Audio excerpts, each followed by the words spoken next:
Australia's political leaders say they remain determined to pursue justice for the victims of MH17 as families and communities gather across Australia and the world to remember those killed 10 years ago.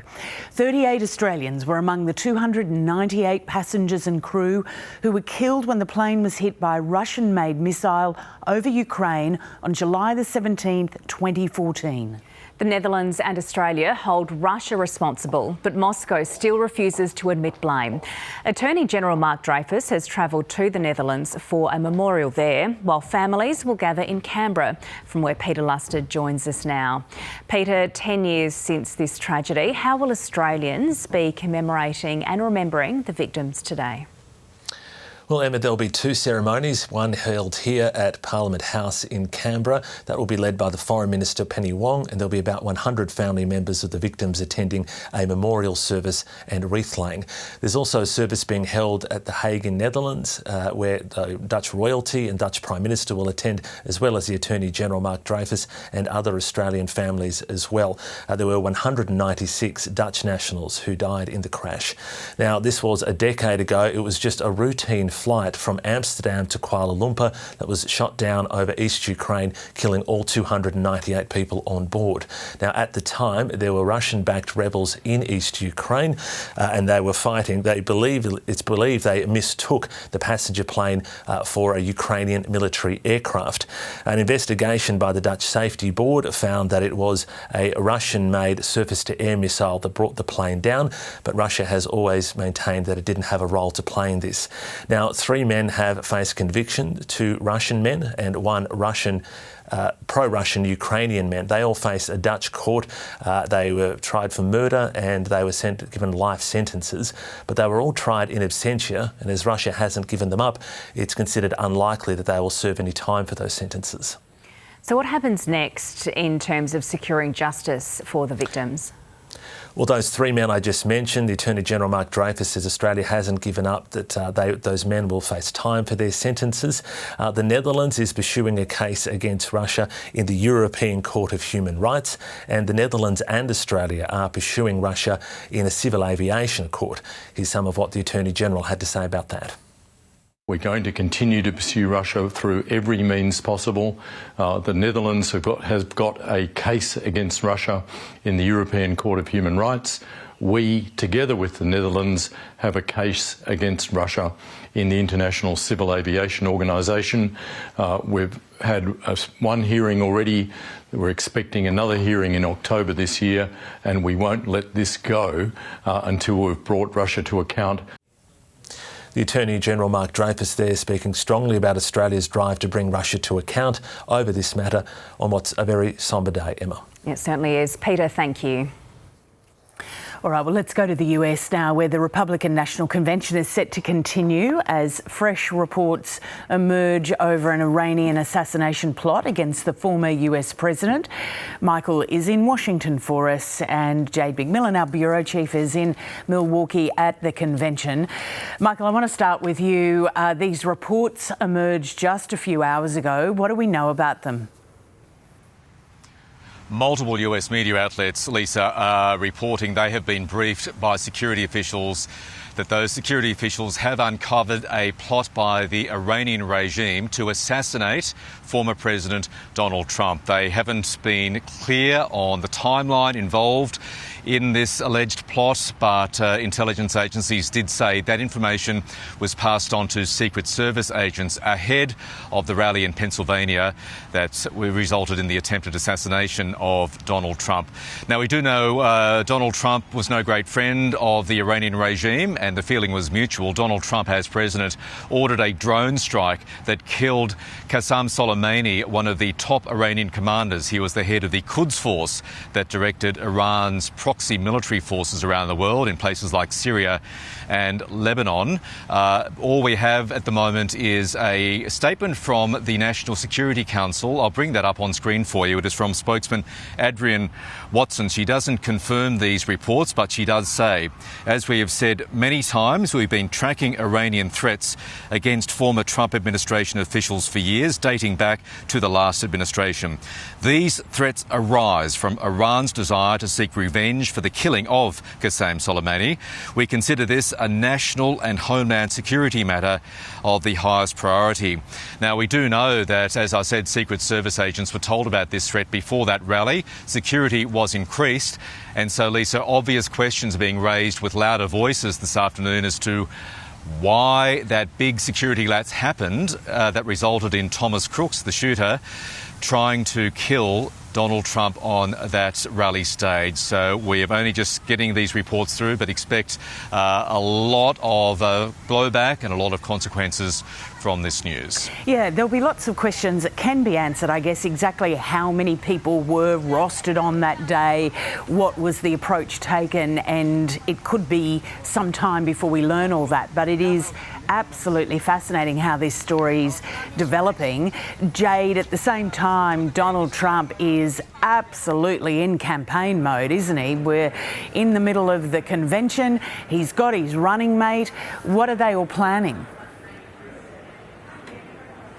Well, Donald Trump has announced today that he'll be appearing with his newly announced running mate, J.D. Vance, at a rally over the weekend in Michigan. That will be almost exactly 1 week since the rally in Pennsylvania where the assassination attempt took place. Now, it looks as though this upcoming rally is going to be at an arena, so you expect that that would be an indoor event. That will be very different for Donald Trump.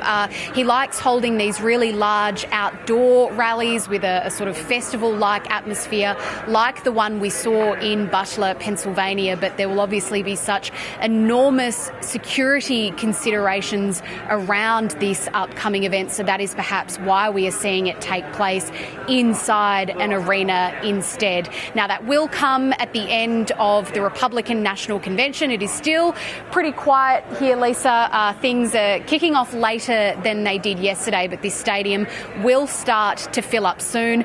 The main event tonight, we expect, we'll be hearing from some of Donald Trump's former rivals for the Republican nomination. He easily swept his party's primaries, but earlier on there were people standing against him.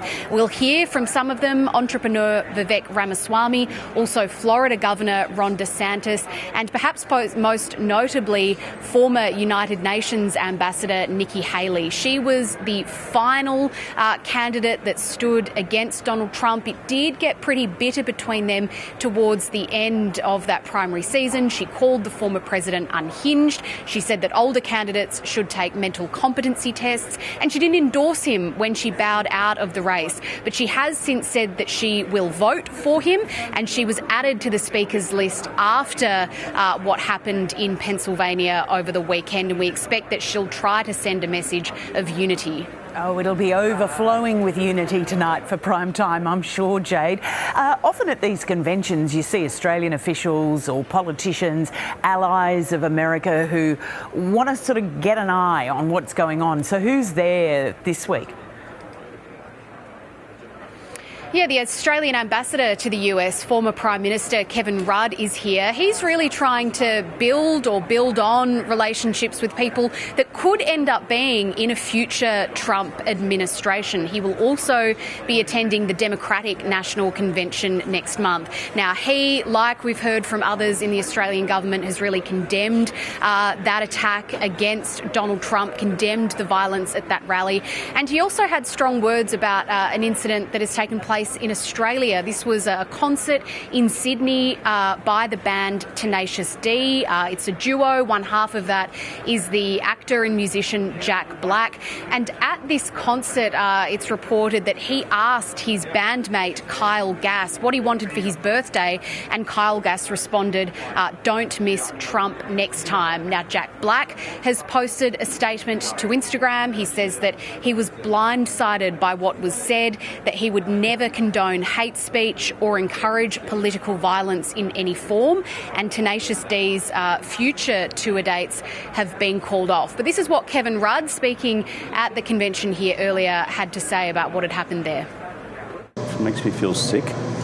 as someone would joke about violence, just makes me feel physically ill. I mean, people might think it's a bit of funny ha-ha at a concert to run off at the mouth about this stuff. It's not. It's about physical life. It's about the threats to physical life. It's about the near assassination of a former and prospective President of the United States, depending on the vote of the American people. And it's about the murder of an innocent civilian and 2 people being seriously wounded. These people should just grow up and find a decent job. Now, Kevin Rudd isn't expecting to get any FaceTime with Donald Trump himself this week, and he's also again brushed off those comments that the former president made about him earlier in the year. He was asked about what Kevin Rudd had previously said about him, and he said that he didn't think he was the brightest bulb and perhaps he wouldn't be staying on in the job of ambassador if Donald Trump was re-elected. Kevin Rudd, as I said, though, brushed that aside and insisted that he does have strong relationships with people that would be surrounding Donald Trump if he becomes the president again. Yeah, OK, Jade and Michael, we'll touch base with you a bit later, and we'll talk to Zan a bit later about that Tenacious D cancellation. There had been calls to deport them. They've got another 6 concerts on their tour that were scheduled, including Melbourne this weekend, Brisbane tomorrow night. Deportation not necessary. No, they've cancelled, that's it. And even last night's Newcastle show, they cancelled just a few hours before. OK. So we just want to bring you some developing news that we're getting out of the Philippines. The Associated Press news agency, along with some local media sources, are reporting an arrest has been made. Now, this is in relation to the deaths of 2 Australians there. The bodies of David Fisk and Lucita Barquin Cortez were found in a hotel outside the capital last week. We're working to get more information about that. We'll bring it to you as soon as we have it, but pretty extraordinary development. In other news, investigations are continuing today into the death of an 11-year-old boy who was hit by a school bus on the Sunshine Coast. Queensland Police say the boy was riding his bike when he was struck by the bus. He sustained serious head injuries and was rushed to hospital but died a short time later. In New South Wales, the Transport Workers Union is worried a recommendation to impose 2-way tolls on harbour crossings will put extra pressure on struggling businesses. The review recommended the state government lower tolls for most motorists, but impose charges in both directions across the harbour bridge. The union welcomed the lowering of charges for smaller trucks, but says the 2-way harbour tolls will cost jobs and see businesses going broke. Mystery surrounds the deaths of 6 people whose bodies have been found in a luxury hotel in central Bangkok.